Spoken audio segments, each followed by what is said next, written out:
Welcome. Thank you for joining us.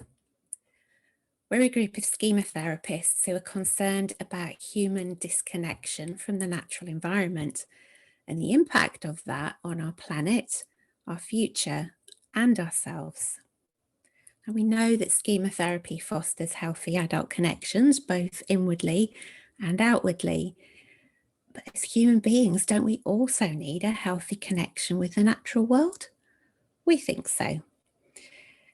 As schema therapists, we're skilled in facilitating healthy connections, so we all have something to offer already. Stay with us to find out what that something could be.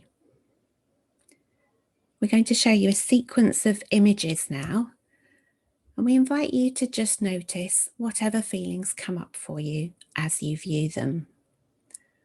Whatever comes up is okay. Simply notice it. Ready?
Can we take a moment to be present with what we are feeling right now?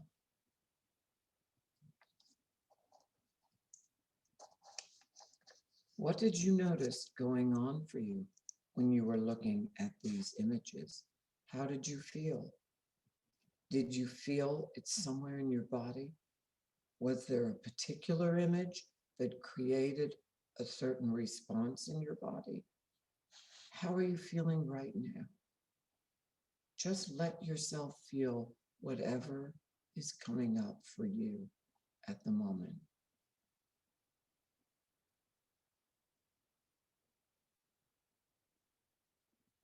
What if we thought about our responses to these images in terms of schema modes?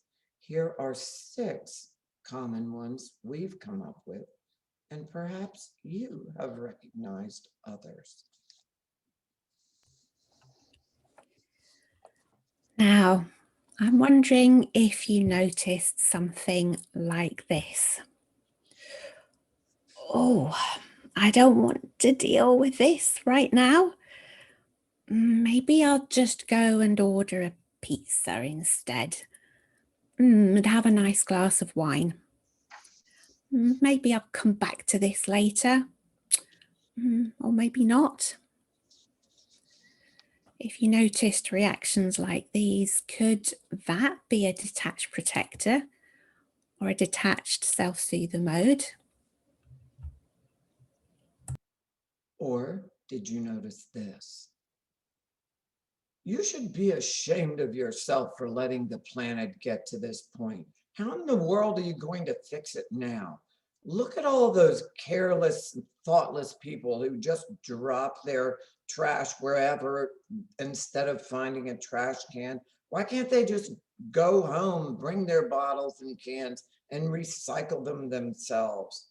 And hey, why are you still driving when you should be walking or riding your bike? What's wrong with you people? If you notice reactions like these going on for you, Could this be your critical, guilt-inducing, or demanding parent? Maybe you noticed this. I just don't see the point. I've given up on recycling. They don't do anything with it anyway. There's just no point worrying about it. No point doing anything. It's just hopeless. We're way too late. The world's going to burn whatever we do. Was that your compliant surrender mode? How about this? This isn't fair, and I'm really angry that I have to look at these horrifying images. I shouldn't have to look at this anyway. I'm not going to stay here and care about this at all. I hate this stuff, and I'm leaving right now. Hey, did you notice the angry child there? Or maybe this. I don't want to trouble myself to make changes in my life. Things work out for me the way they are, and I see no reason to change. I'm sure that the scientists and activists will come up with enough global changes to cover our tracks. I'm not at all worried. Did you hear an entitled or spoiled child? And maybe you also noticed this. I'm so scared. So scared. I'm terrified that everything's coming to an end. I just feel so alone and abandoned in this huge, big, scary world. It doesn't feel like anyone can help us. I can't stop crying or feeling sad when I think about all those animals and people losing their homes and their lives. Does that feel like a vulnerable child mode?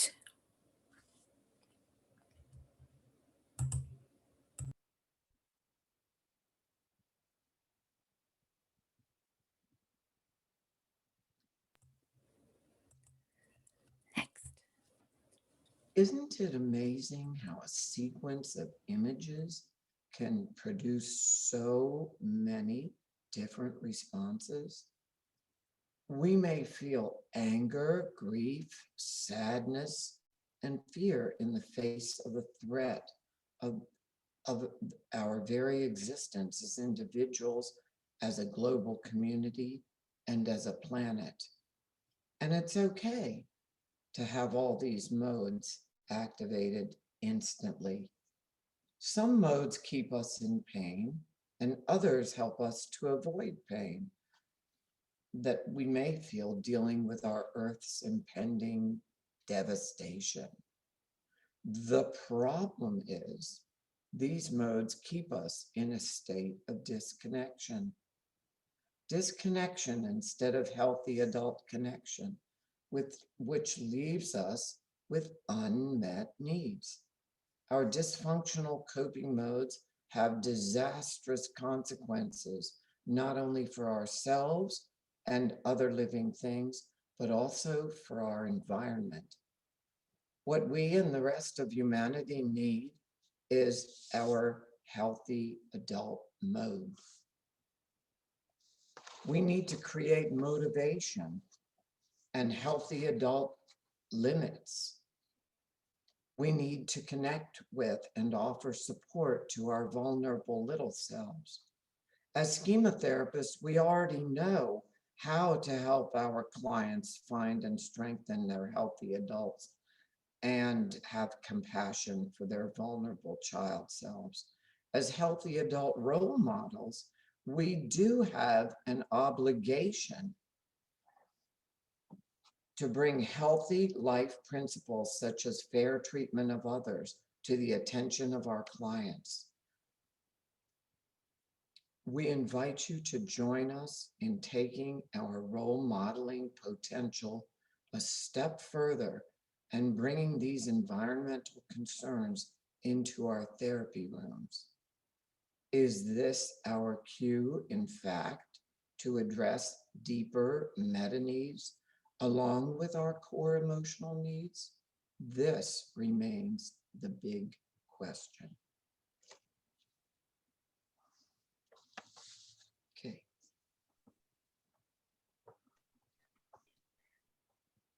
Thank you, Vivian and Sarah, for such an interesting exercise. The rest of this presentation, we're going to develop the themes to do with our connection to nature and why that matters in an increasingly virtual world. This diagram here sets out the framework for our discussion. So just let me take a moment to identify the parts for you. The green circles show healthy humans and healthy planet. And the squares with a sort of more jaded and angular quality represent unhealthy humans and the degraded planet. Next. Next. There are very complex relationships between these four parts: the human mental and honestly physical well-being versus human ill health, and the natural environment well-being versus environmental degradation. We created this ISST committee to investigate these relationships within the framework of schema therapy. This presentation gives you a flavor of what we're working on and what we hope to develop in the future. Next. Next. The arrows in the diagram show the direction of influence in the relationships which we will now be considering. The previous exercise that you've just done demonstrated how a degraded environment may trigger various mental health responses that we recognize in schema therapy. Next. Next. Going in the other direction, we can ask, how do our maladaptive modes and schemas impact the planet in a negative way? Next.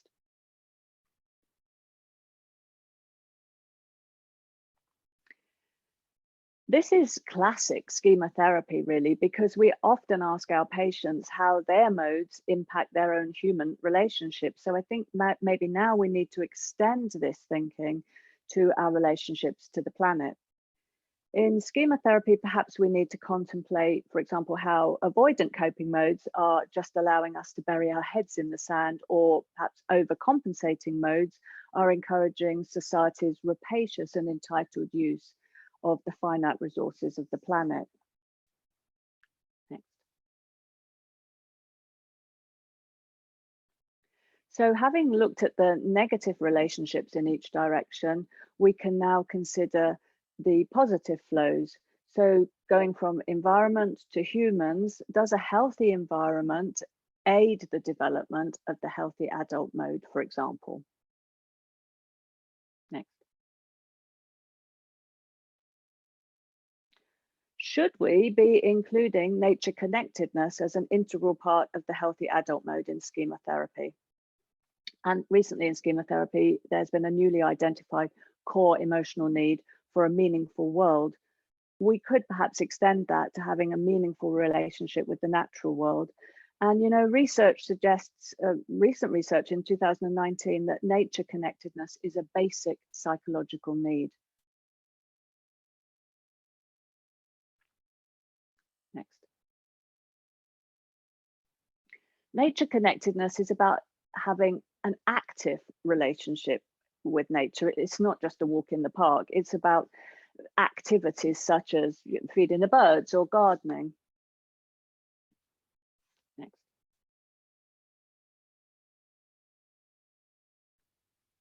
In our increasingly virtual world, we are eroding our connections and relationships to nature. So is there a link between increased loneliness and disconnectedness in humans and the disconnection from our planet? Well, yes. In fact, having a real relationship with nature can alleviate mental health problems that arise from isolation caused by that very virtual living. And research in 2012 showed that nature connectedness is unbelievably even more important for well-being than general connection to family and friends. Next. This ISST committee wants to develop clinical tools to improve nature connectedness in schema therapy, but for now, we can just focus on some general principles. As I've already said, we need to develop active relationships with nature. We need to perhaps help our clients to elicit emotional responses such as being inspired. Next. We need to get our clients to evoke sensory reactions like smelling flowers or tuning into bird songs, to develop a reflective and contemplative time.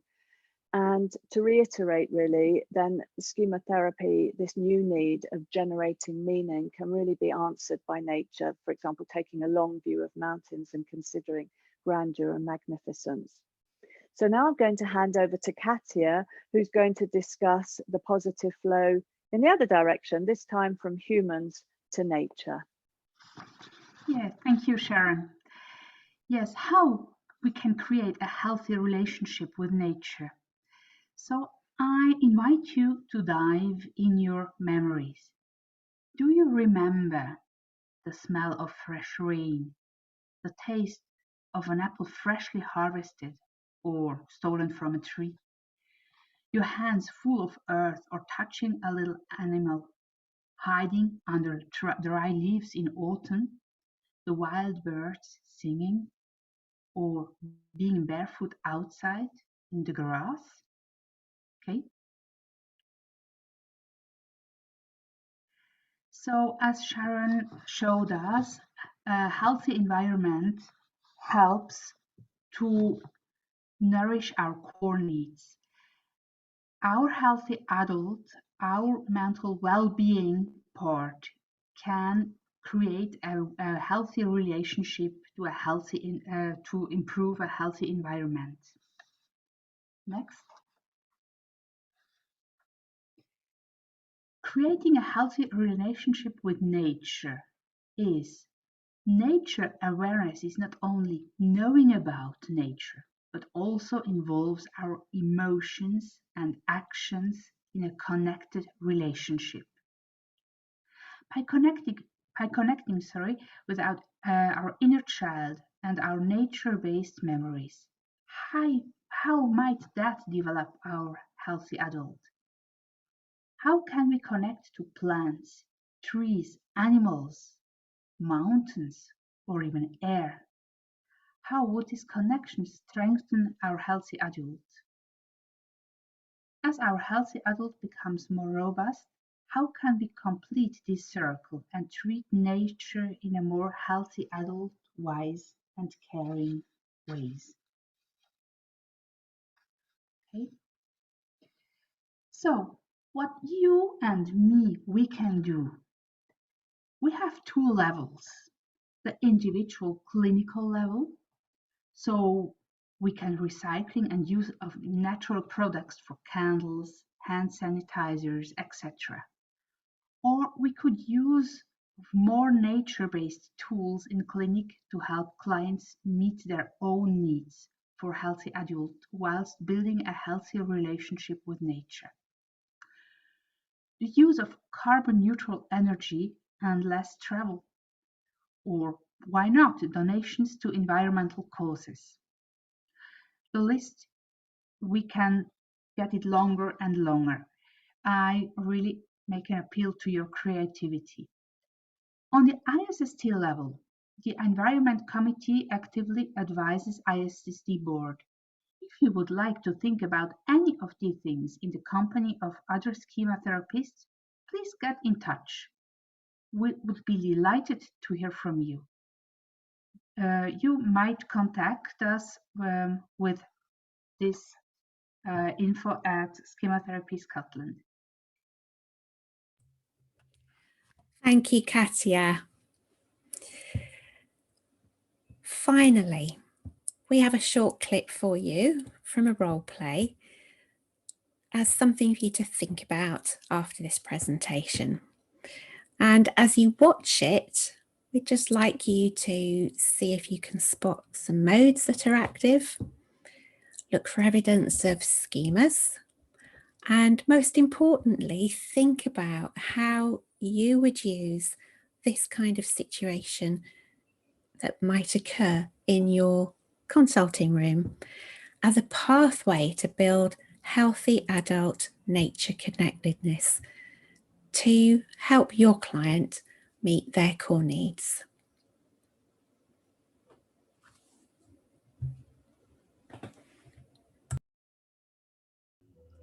How are you today, Bella? Look, I'm a bit miffed. I've had a difficult week. I've had a really difficult week, actually. Okay, sounds like you are a bit annoyed. What's happened? Well, my daughter, so Mitzi, she came home from school, like, I don't know what day it was, one day, Wednesday or something. And, they'd had this session on environmental issues and awareness of climate change, and she came home full of all these ideas, changes she wanted to make in the household, and I'm just really offended. Like, what right has the school got to do this, to interfere with our home life? Like, and my daughter is not speaking to me now because I didn't go along with what she said, and Yeah. why should I be forced into these sorts of things? Okay, well, I'm wondering if you're able to think about it from, like, tell me a bit more about what she's said that's made her not talk to you. Like, what's happened at home?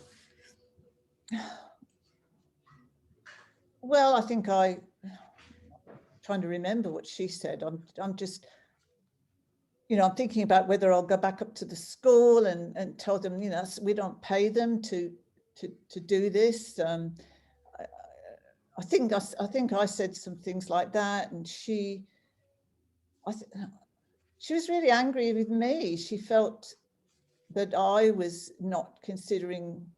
I'm just trying to remember. It was hard for me to listen, but I don't know, something about I wasn't considering her future or something. But Okay.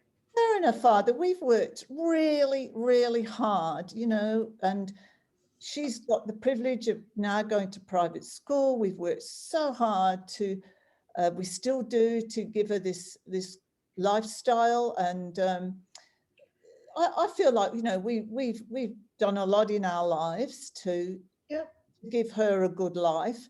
And now she sort of wants, really, she wants me to start giving stuff away, I think. I'm not really sure what she was saying. I just was. So it sounds like you really flipped into a mode where you just felt really angry about what the school had talked about. And it was something to do with climate change, you said. Yes, I mean, we give to charities, we do our bit. Sort of help people less fortunate. We don't choose to go into that area. That's, that's our choice. We're entitled to choose where we want to, what causes we want to support. I don't think it's the school's place to try and push us into things and create these conflicts, at home. So maybe if you try and see it from a different point of view, in terms of, rather than going straight off and going up to the school and things, and it's not really dealing with what's happening between you and your daughter, that maybe it would help if, I just wonder if it would help if you're able to think about it from her point of view, like what she's worrying about. Well, but I want you to see my point of view. Isn't that why I come here? I come here to have you listen to understand me. I mean, yeah, I agree. Like you're siding with the school and her, and I'm sorry that's what you feel. That's not, that isn't my intent. But I am trying to sort of help you let your guard down a little bit, let go of this sort of this feeling. You've obviously felt very vulnerable when your daughter started to talk to you about climate change, and I'm wondering if you could think about it in a different way. Not vulnerable. I'm just offended. I just feel very offended. But I mean, And we're what very sorry. responsible. Her and her father, we're very responsible people, but we just don't choose. That's not a cause that we feel drawn to. Okay, and what is it that your daughter would like to do? Is there something that she could do at home that's a bit different to what you and your husband do that wouldn't feel so disruptive?